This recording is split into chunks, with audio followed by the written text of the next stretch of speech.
আসসালামু আলাইকুম ওরহমতুল্লাহ। প্রিয় দর্শক, আজ আমরা সারা বিশ্বের মুসলিম পরাজিত। সারা বিশ্বের মুসলিম আজ আমরা শয়তানের কাছে হার মেনে গিয়েছি। আজ সারা মুসলিম বিশ্ব আজ আমরা অপদস্থ, লাঞ্ছিত। কারণ কি জানেন? কারণ শুধুমাত্র একটাই, যে আমরা আল্লাহ এবং আল্লাহর রসুলের সুন্নাহকে, আল্লাহর হুকুম, আল্লাহর বিধানকে আমরা মানি না।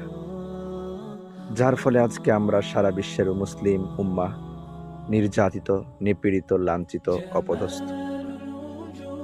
আমাদের সামনে হাজারো বিজয়ের সুযোগ আসার পরেও আমরা বারবার বিজয় থেকে পরাধীন হয়ে থাকি, পিছপা হয়ে থাকি, শুধুমাত্র আল্লাহর কোরআন এবং আল্লাহর নবীর সুন্নাহকে আমরা ইত্তেবা না করার কারণে।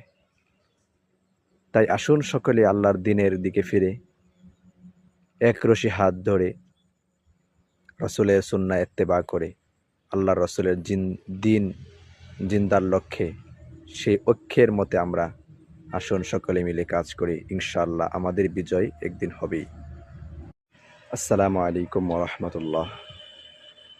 প্রিয় দর্শক, আজ আমরা সারা বিশ্বের মুসলিম পরাজিত। সারা বিশ্বের মুসলিম আজ আমরা শয়তানের কাছে হার মেনে গিয়েছি। আজ সারা মুসলিম বিশ্ব আজ আমরা অপদস্থ, লাঞ্ছিত। কারণ কি জানেন?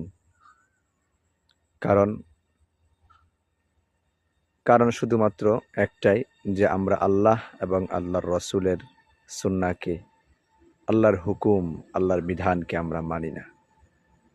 যার ফলে আজকে আমরা সারা বিশ্বের মুসলিম উম্মাহ নির্যাতিত, নিপীড়িত, লাঞ্ছিত, অপদস্থ। আমাদের সামনে হাজারো বিজয়ের সুযোগ আসার পরেও আমরা বারবার বিজয় থেকে পরাধীন হয়ে থাকি, পিছপা হয়ে থাকি, শুধুমাত্র আল্লাহর কোরআন এবং আল্লাহর নবীর সুন্নাহকে আমরা ইত্তেবা না করার কারণে। তাই আসুন সকলে আল্লাহর দ্বীনের দিকে ফিরে একরশি হাত ধরে রসুলের সুন্নাহ ইত্তেবা করে আল্লাহর রসুলের দিন জিন্দার লক্ষ্যে, সেই ঐক্যের মতে আমরা আসুন সকলে মিলে কাজ করি। ইনশাআল্লাহ আমাদের বিজয় একদিন হবেই।